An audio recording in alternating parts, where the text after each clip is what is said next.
Pocket FM लाया है एक नई प्रतियोगिता, जहां बदला लेना पाप है और ना लेना और भी बड़ा पाप।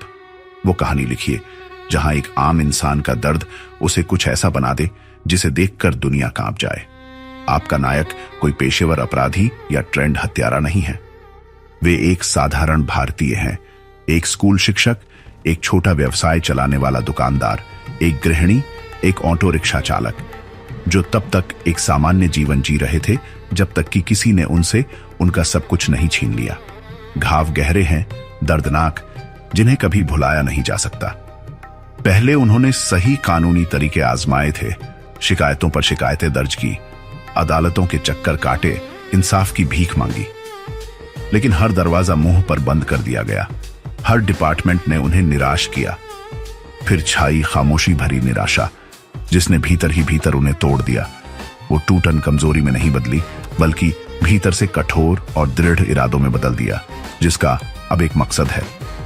विलेन वो व्यक्ति है जो इस अपराध का जनक था, लेकिन इससे बड़ा अपराधी सिस्टम है जिसने उसे प्रोटेक्ट किया। नायक के अलावा दुनिया के लिए वह एक नेक इंसान है, और यही बात उसे एक खतरनाक राक्षस बनाती है। उन्होंने एक भी रात यह सोचते हुए नहीं बिताई कि उन्होंने क्या किया था, जबकि नायक ने एक भी रात ऐसी नहीं बिताई जब उसने इसके बारे में नहीं सोचा हो। उन्हें बदला चाहिए, अब इंसाफ नहीं, सिर्फ बदला।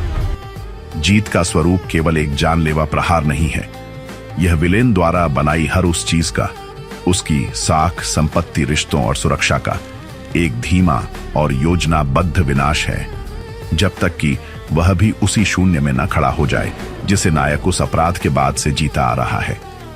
लेकिन इस कहानी का सबसे गूढ़ प्रश्न यह नहीं है कि क्या वे सफल होंगे, बल्कि यह है कि सफलता मिलने तक वे स्वयं क्या बन चुके होंगे।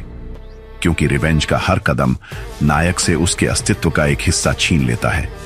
कोई पुरानी दोस्ती, कोई नैतिक आदर्श, वो धुंधली सी याद कि वे कभी क्या हुआ करते थे।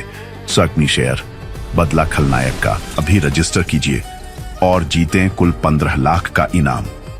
पर असली इनाम वो कहानी जहां दर्शकों को उस बदले की क्रूरता का अनुभव हो जो अपराधियों को तड़पते हुए देखने पर मिलती है, और फिर उस खौफ का एहसास हो जब उन्हें पता चले कि वे खुद भी इस बर्बरता का आनंद ले रहे हैं।